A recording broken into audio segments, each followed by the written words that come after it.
അപ്പൊ അളിയൻ കാര്യമൊന്നും അറിഞ്ഞില്ലേ? ഇല്ല. എന്നാൽ ഇനി ഞാനത് പറയാം, ആരും ഞെട്ടരുത്. രാജസേനൻ ജയറാം ഐക്കോണിക് ആയിട്ടുള്ള കോമ്പിനേഷൻ ആണ് അത്. എന്റെ നമ്പറായി എനിക്കുള്ളത് മേടിച്ചിട്ട് വരാം. എന്തുകൊണ്ട് പിരിഞ്ഞു എന്നൊന്നും ഞാൻ ചോദിക്കുന്നില്ല, അത് അതിന് ഇത്തരം പല ആവർത്തി പറഞ്ഞിട്ടുണ്ട്. എന്നെ ഒരു തരത്തിലും ജീവിക്കാൻ സമ്മതിക്കില്ലല്ലേ? അതിന് ഞാൻ എന്ത് ചെയ്തു പറയുന്നത്? ഇതിൽ കൂടുതൽ എന്തോന്ന് ചെയ്യാൻ? രണ്ടുപേരും രണ്ട് രീതിയിൽ വളർന്നുപോയി. ഒരാൾ താരം എന്ന രീതിയിൽ വളർന്നപ്പോൾ അയാൾ കഥയിലും കഥാഗതിയിലും ഇന്റർഫിയർ ചെയ്തു. അത് ഒരു ഡയറക്ടർ എന്നുള്ള രീതിയിൽ ഉൾക്കൊള്ളാനായില്ല. അത് തന്നെയാണോ പ്രശ്നം? ഇന്റർഫിയർ ചെയ്തില്ല, ചെയ്യാൻ തുടങ്ങുകയായിരുന്നു.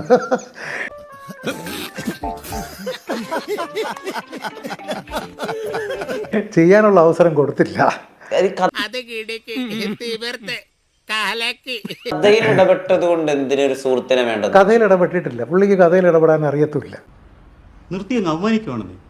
എൻ്റെ ഒരു സിനിമ കഴിഞ്ഞാൽ അടുത്ത സിനിമയ്ക്ക് ഒരു 4-5 സെൻറ്റൻസ് ചിലപ്പോൾ ഫോണിൽ കൂടെയാണ് പറഞ്ഞു കൊടുക്കുന്നത്.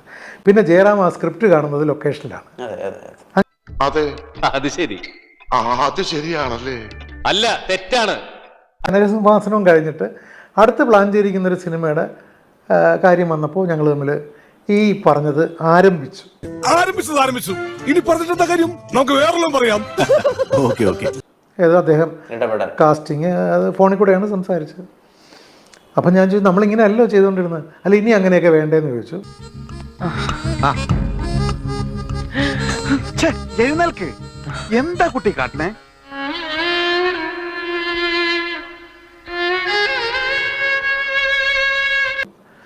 പറഞ്ഞ് എങ്കിൽ പിന്നെ ഞാനില്ല, നമുക്ക് പിന്നെ കാണാം.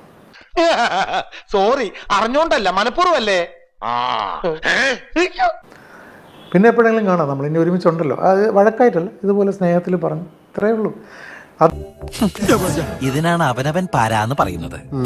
ഒന്ന് തെറ്റിയെന്ന് പറയുമ്പോൾ അങ്ങനെയാണല്ലോ, അറിയാമല്ലോ. ഒരു സ്ട്രോങ് ആയിട്ടുള്ളൊരു കൂട്ടുകെട്ട് ശകലം അകന്നു എന്ന് കണ്ടാൽ പിന്നെ അതിനെ വലിച്ച് മാറ്റിക്കൊണ്ടു പോകാൻ ആളുണ്ടാവും. ഈ അടി പിടി വെടി ഇതാണല്ലോ സിനിമ. അങ്ങനെ കുറച്ച് പേര് വലിച്ചു മാറ്റിക്കൊണ്ട് പോയിട്ടുണ്ട്. അത് പുള്ളി അറിഞ്ഞില്ല, ഞാൻ അറിഞ്ഞു, ഇത്രയേ ഉള്ളൂ. പച്ചവെള്ളം ചവച്ചു കുടിക്കണ പഞ്ചപാ. ജയറാമിന്റെ മക്കളുടെ കല്യാണം വരുമ്പോൾ അപ്പൊ അവിടെ പ്രധാനമന്ത്രി വരുന്നുണ്ട്, വലിയ താരങ്ങൾ വരുന്നുണ്ട്. പക്ഷെ അറിയാതെ പ്രതീക്ഷിക്കുന്നുണ്ട് അവിടെ രാജസേനൻ ഉണ്ടായിരുന്നെങ്കിൽ. വിളിച്ചാലല്ലേ പോകാൻ പറ്റും.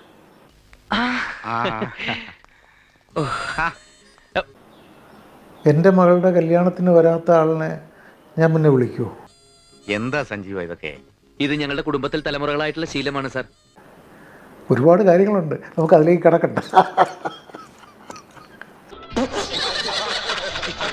ഇതാണ് ഈ 2 സെൻറ്റൻസേ പറഞ്ഞോളൂ. എൻ്റെ മകളുടെ കല്യാണമാണ് ആദ്യം നടന്നത്, അതിന് വന്നില്ല. അതുകൊണ്ട് അദ്ദേഹം എന്ത് ചെയ്തു? അദ്ദേഹം ബുദ്ധിപൂർവ്വം ചെയ്ത ആളാണ്. അത് തമാശ. മോനേതാ? സാമാന്യ ബുദ്ധിയുള്ള ആളാണ്. അദ്ദേഹം വിളിച്ചില്ല, കാരണം വിളിച്ചാലും ചെല്ലത്തില്ല എന്ന് വിചാരിച്ചിട്ടാവാം വിളിച്ചില്ല. രണ്ടിനും വിളിച്ചിട്ടില്ല.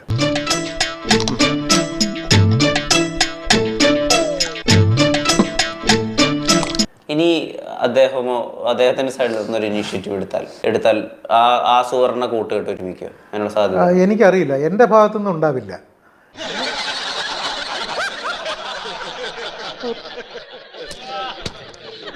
ഞാൻ വരട്ടെ. ഇങ്ങോട്ട് അല്ല, ഞാൻ പോട്ടെ.